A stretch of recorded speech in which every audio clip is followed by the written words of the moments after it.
ഇതാണ് angler fish. സൂര്യപ്രകാശം കടക്കാത്ത mid night സോണിലാണ് ഇവ കഴിയുന്നത്. ചത്തുപോകുന്നതൊഴിച്ചാൽ വളരെ റെയർ ആയിട്ട് മാത്രമേ ഇവ സമുദ്രത്തിന് മുകളിലേക്ക് വരാറുള്ളൂ. വന്നാൽ പ്രഷറിലെ വ്യത്യാസം കാരണം അധിക നേരം സർവൈവ് ചെയ്യാനും പറ്റില്ല. അവരുടെ ലൈറ്റ് തൊട്ട് ലവ് ലൈഫ് വരെ വളരെ ഇൻട്രസ്റ്റിംഗ് ആണ്. 4 അടി വരെ നീളത്തിൽ ഒരു ഫീമെയിൽ ആംഗ്ലർ ഫിഷിന് വളരാൻ സാധിക്കും. അതേസമയം ഇതിൻ്റെ 100 മടങ്ങ് ചെറുതാവും മെയിൽ ആംഗ്ലർ ഫിഷുകൾ. കൂടിപ്പോയാൽ കുറച്ച് സെൻറ്റിമീറ്റർ അളവിനാവും മെയിൽസിന് നീളം. ഇതിൽ ഫീമെയിൽസിനാണ് തലയിൽ ബയോലുമിനസെൻ്റ് ലോർ ഉള്ളതും. മെയിൽസിന് മെയ്റ്റ് ചെയ്യാനായി ഫീമെയിൽസിനെ അന്വേഷിച്ച് കണ്ടെത്താൻ ഹൈലി ഡെവലപ്ഡ് ആയ സെൻസ് ഓഫ് സ്മെല്ലുണ്ട്.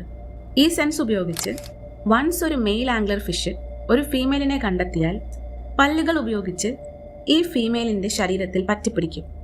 എന്നിട്ട് ഈ ഫീമെയിലിൻ്റെ ഒരു ശരീരഭാഗമായി മാറാൻ തുടങ്ങും. ഈ മെയിലിൻ്റെ കണ്ണ്, ഫിൻസ്, ഈവൻ ചില ഇൻറ്റേർണൽ ഓർഗൻസ് വരെ നഷ്ടപ്പെട്ട് ഫീമെയിലിൻ്റെ ശരീരത്തിൽ ഒരു ഓർഗൻ പോലെ ആയി മാറാം. രണ്ടുപേർക്കും ഒരേ ബ്ലഡ് സ്ട്രീം ആവും. അതുവഴി ഫീമെയിൽസ് ന്യൂട്രിയൻസ് ഷെയർ ചെയ്ത് കൊടുക്കും. പകരം വെന്നെവർ ഈ ഫീമെയിലിന് റീപ്രൊഡ്യൂസ് ചെയ്യാൻ റെഡിയാവുമ്പോൾ പറ്റിപ്പിടിച്ചിരിക്കുന്ന ഈ മെയിൽ ബ്ലഡ് സ്ട്രീം വഴി സ്പേമിനെ ശരീരത്തിൽ കൊടുക്കും. ആൻഡ് സിൻസ് ഈ മെയിൽസ് വളരെ ചെറുതായതുകൊണ്ട് ഒന്നിലധികം മെയിൽ ആംഗ്ലർ ഫിഷുകൾക്ക് ഒരു ഫീമെയിൽ ആംഗ്ലർ ഫിഷിൻ്റെ ശരീരത്തിൽ ഇതുപോലെ പറ്റിപ്പിടിച്ച് ശരീരത്തിൻ്റെ ഒരു ഭാഗമായി മാറാൻ സാധിക്കും. ചിലർക്ക് ഇത് കേൾക്കുമ്പോൾ വിയേർഡായിട്ട് തോന്നും, പക്ഷേ ഇതവരുടെ സർവൈവൽ സ്ട്രാറ്റജിയാണ്.